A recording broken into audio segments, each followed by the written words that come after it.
Hello everyone, and welcome back to Catching Up with the Clemenses, brought to you by the Mark Twain House and Museum in Hartford, Connecticut. My name's Erin, and I coordinate school programs here at the house. We're excited to be back filming new episodes with some great new equipment thanks to support from the Hartford Foundation for Public Giving. And I'm Jodi. In each of these videos, I've introduced myself and told you that I care for the museum collections. But you may not know what that means or what I actually do. My coworkers and I do a lot behind the scenes to make the Mark Twain House and the museum exhibits a great place for your visit. We're going to talk today about a few things we do that relate directly to collections care. Let's start with what a museum collection is. Our collection is every piece of furniture, every decorative object, piece of art, book, letter, and photograph that we own, including the page compositor. Tune in to a later episode to learn about that. You see these items when you walk through the house and visit the exhibition galleries, but we also have lots of things in our storage room in the museum center. The Mark Twain House has over 16,000 items in our collections.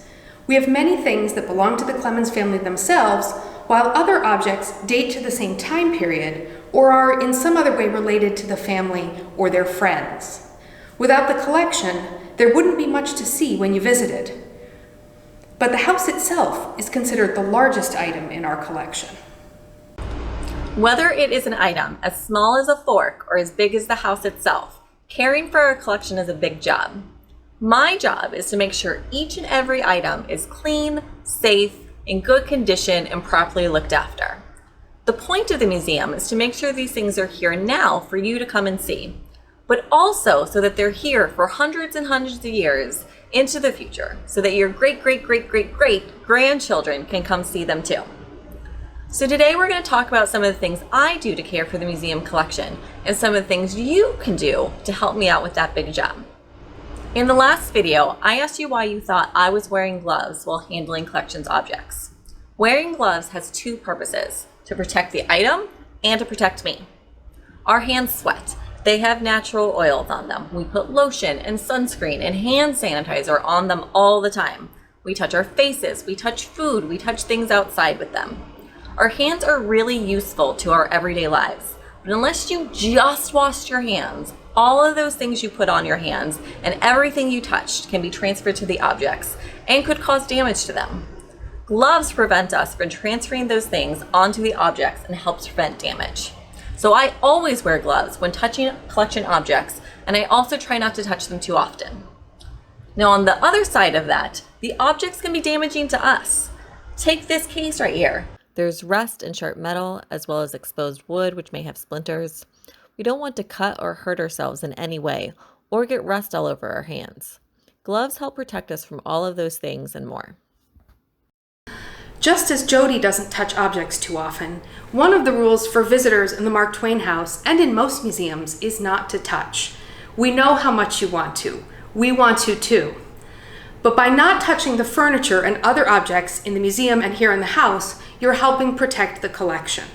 The simple act of touching objects too often can be damaging in and of itself. I want to show you an example of that right here in the house. One place we can't avoid touching is light switches. Most are similar to the switches you have in your own home, though none of ours are controlled by Alexa. But the one here in the dining room is a knob that turns. It matches the wall covering, so it blends in and isn't as noticeable as a normal switch. But after years and years of turning it on and off, you can see where our hands have worn down the wall covering and discolored it. If we were to touch other objects and surfaces in the house as often, we'd have similar damage. Have you ever seen this in your own home? Something where you can see that it's been used over and over? Another way we avoid touching objects too often is to use props. You've seen Erin and I hold up fake fruit, canned goods, even our own toothpaste from home instead of historical collections objects. We use props like these during school programs too, so that you and your classmates can touch items similar to what was used by the Clemenses. While we try not to touch things too often, we do touch them when we're cleaning. Just like every other house, it gets dusty in here, and spiders always find a corner to weave a web. But being a historic house means we can't just take Febreze, Windex, and a mop around like you or someone in your home does. We have to be very careful about the types of cleaning products we use so that no chemical damages finishes or leaves stains or streaks. And we move slowly and methodically to make sure that we don't bump or break anything in the process of cleaning.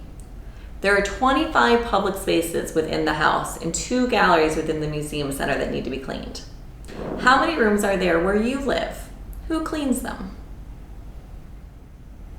We try to give the house a good floor-to-ceiling clean once a year.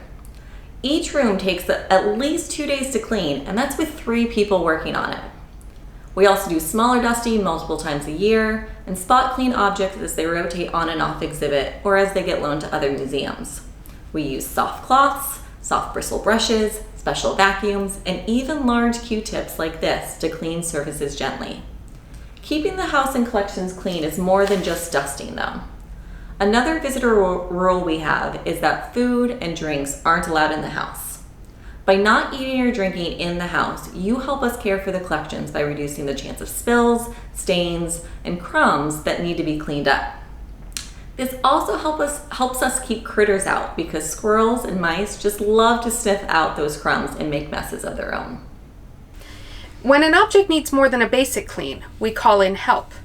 Just like you or I go to the doctor when we're sick, when an object is sick, we take it to a conservator.